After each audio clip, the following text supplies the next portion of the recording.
Well, you've probably seen one of these in the news on some military mission in a country far away. The United States uses remote-controlled aircraft to patrol part of the border with Canada as well. But as our Red Sharon discovered, these Predator drones are expanding their range in a big way.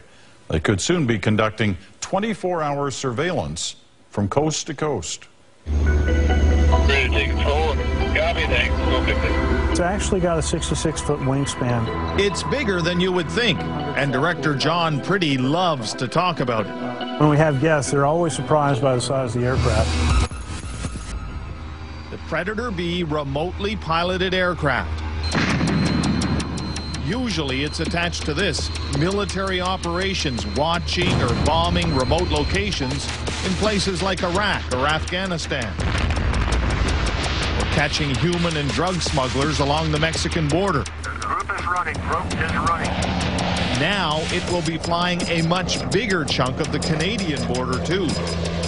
Now we have the opportunity to leverage technology with a very capable system to perhaps quantify where those crossings are or where those holes are in our northern border.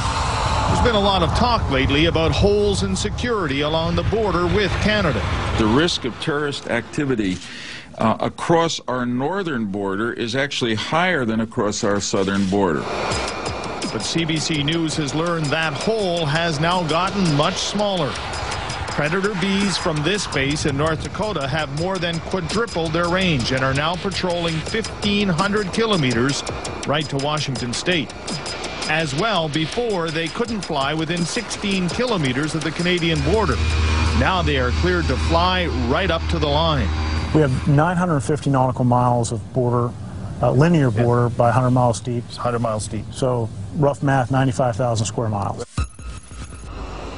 It's not like the Predator drone has just appeared here. They were first unveiled amid much fanfare 2 years ago. But it's taken this long to train pilots and to prove to federal aviation authorities that they can operate safely inside civilian airspace. Here we go. Ready? A pilot and a sensor operator can control an aircraft thousands of kilometers away. And these aircraft, while not armed, do have highly sophisticated surveillance and tracking systems. Use the cameras, the sensors that we have available to us, get the best images, best products of whatever we want to look at on the ground. Just how accurate are the capabilities of this aircraft? Right now they're at 10,000 feet, and from 5 miles away they can pick me up right here on the ground. And they're doing it now. There's 3 guys there now. In fact, the aircraft has now moved up to 20,000 feet and is 5.5 miles away when they zoom in on us. There they are. There's 3 or 4 folks standing out there now. In town, there's no question some people are concerned about northern border security since 9/11.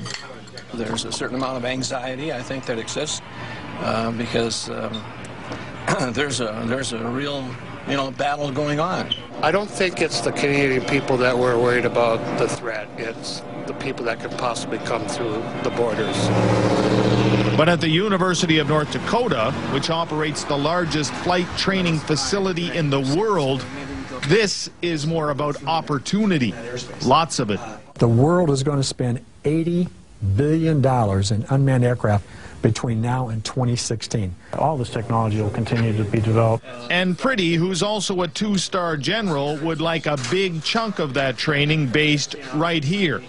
In fact, when talking about Predators, he prefers to talk about search and rescue, to assist during natural disasters like floods, or to help identify possible smuggling routes. As for terrorists, I notice you steer away from using the term terrorist. There are other applications for this, but certainly terrorism acts comes to mind. So, how effective has the program been in the past 2 years? It's a sensitive issue. Have you been involved in interceptions in the last 2 years? Not with actual crossings. We've been used with arrests with actual investigative acts. Where you assisted but Correct. didn't precipitate what happened? Correct. So, no actual arrests, Still, Pretty is convinced the Predators here are a success. Cost-effective eyes on that friendly border with Canada and expanding. The program is hoping to double in size by 2016 and eventually. The ultimate goal would be to have one of these in the air 24/7 on the border from coast to coast. I think that is one of the ultimate goals. Red Sharon, CBC News on the Grand Forks Air Force Base in North Dakota.